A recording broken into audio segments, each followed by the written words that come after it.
527. I like resorts. What? I like resorts. Yeah, you do. 528. Afternoon drive. Carlin, Maggie, and Bart at 877. Yeah, you do. 337-6666. Sure he does. Of course he does. We've talked to him twice in the last week. His team was in the NCAA tournament, and now he is the new head coach at UConn. He is Dan Hurley, who joins us right now. Danny, congratulations. What made this the right decision? Because you had a couple of choices here to make as far as a new job. Yeah, you know what I think? They talk about athletic directors, you know, if their coach leaves, they've got a short list in their desk drawer of, you know, coaches they'd like to pursue. And I think, and just as a coach, you know, at the college level, you know, I had probably just a couple schools that, you know, if I ever had a chance to coach at, you know, that I would jump at the chance. And, you know, just playing in the Big East when I played in the Big East, and, you know, watching Coach Calhoun's teams, and, you know, the 4 national championships since the 90s, you know, it was too big of a brand, too exciting of an opportunity to, you know, to pass up. Yeah, I totally understand that, you know, you going for your dream job, but I just want to take you back for a second. How hard was it to address your team and tell them goodbye, you know, guys that have laid it on the line for you? How difficult was that to have that conversation with them? Well, you know, worst feeling in the world. You know, I'd say, you know, I met with all 3 of my options on Monday. You know, returning to URI, you know, Pittsburgh and UConn, and I was probably ready to make a decision on Tuesday. You know, again, this is a, you know, dream situation for me, you know, to lead this program, but. You know, I waffled a little bit. I went back and forth because I couldn't. It literally took me to Thursday morning at 7:30 a.m. just to try to muster up the strength to, you know, just to spit it out to the players, and I was hardly able to, you know, kind of get through that. Just because you're just so close to those guys, and we've accomplished so many great things together. We're talking with Danny Hurley. He's the new head coach of the UConn men's basketball team. So with Calhoun, someone who you grew up and who you had a lot of respect for playing at Seton Hall when you were in the Big East, to all of the alumni from UConn. I mean, the Ray Allens and the Ben Gordons and the Caron Butlers. Have you heard from a lot of these guys, Coach? Yeah, I did last night. I heard from, you know, some of those guys, you know, called me last night, you know, had sent me text messages. I spoke to, you know, Coach Calhoun last night, and Coach George Blaney, who is, you know, Coach Calhoun's longtime assistant there, who coached me at Seton Hall, and then obviously had a chance, you know, to exchange messages with, you know, Gino, Coach Ariema. So, you know, the UConn basketball brand is strong, and it's obviously goes beyond just men's basketball. Just, you know, there's not a better brand in basketball overall in college than UConn. What did Gino say to you? Just welcomed me, and you know, he's such a brilliant coach, and you know, and smart man, and it's just think about the learning environment. I'm a 45-year-old, you know, only going into my 9th year next year as a college head coach. Think about the learning environment, you know, that I get to find myself in next year. A chance to, you know, to work with and learn from Coach Gino, and a chance to, you know, by the same token, you know, have a tremendous mentor in Coach Calhoun, who's right down the hall.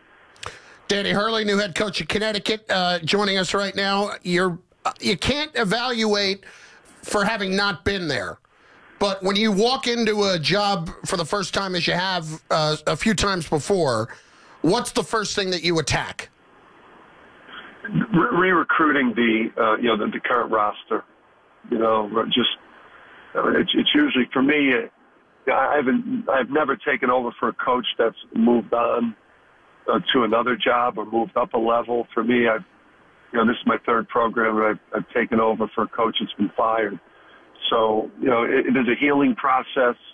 I was able to meet with, you know, most of the team individually today, and then the group as a whole, and just talk about the commitment that I'm going to make to them and their career, and into this next year for the seniors, and it's just like a healing process, and talk about, you know, how you're going to create the type of culture that eventually is going to lead to championships, and, you know, that their experience moving forward is going to be, it was going to be what they had hoped for when they signed on with UConn.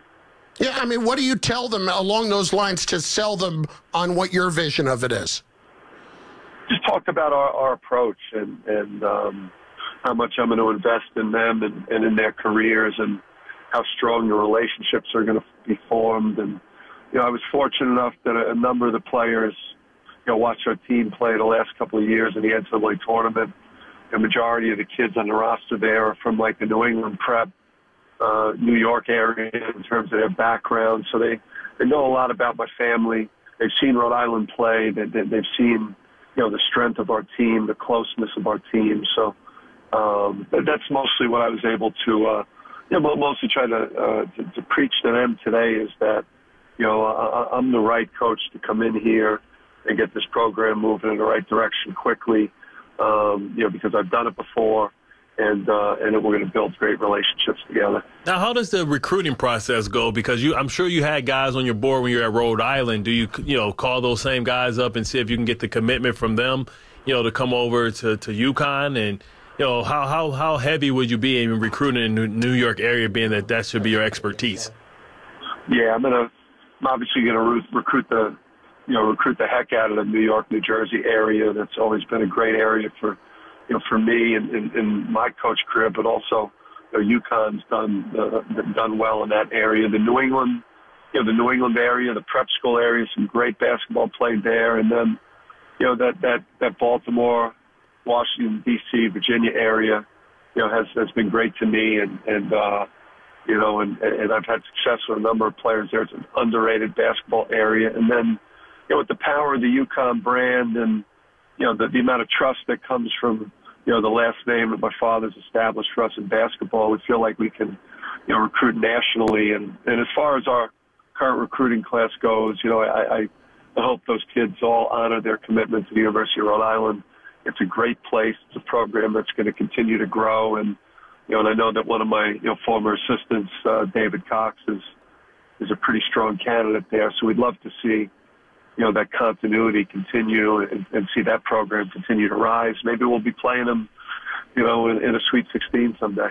Yeah, well, certainly in the non-conference. You make that happen, that'd be a nice little test. We're talking to Danny Hurley, new head coach at UConn. You mentioned we talked to you and your dad together before you guys started in the tournament. That was really cool for us, and we appreciated that. And one thing that we know that he kind of handed down to you and to Bobby is his famous intensity. I was reading an article on ESPN.com today that you've gotten into meditation, mushroom coffee. I've never heard of that, Coach.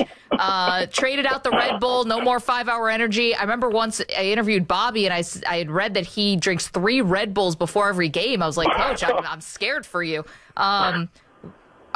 Do you feel like now, especially in a much high-profile program, that the scrutiny could be on you a little bit to not be so crazy intense on the sidelines?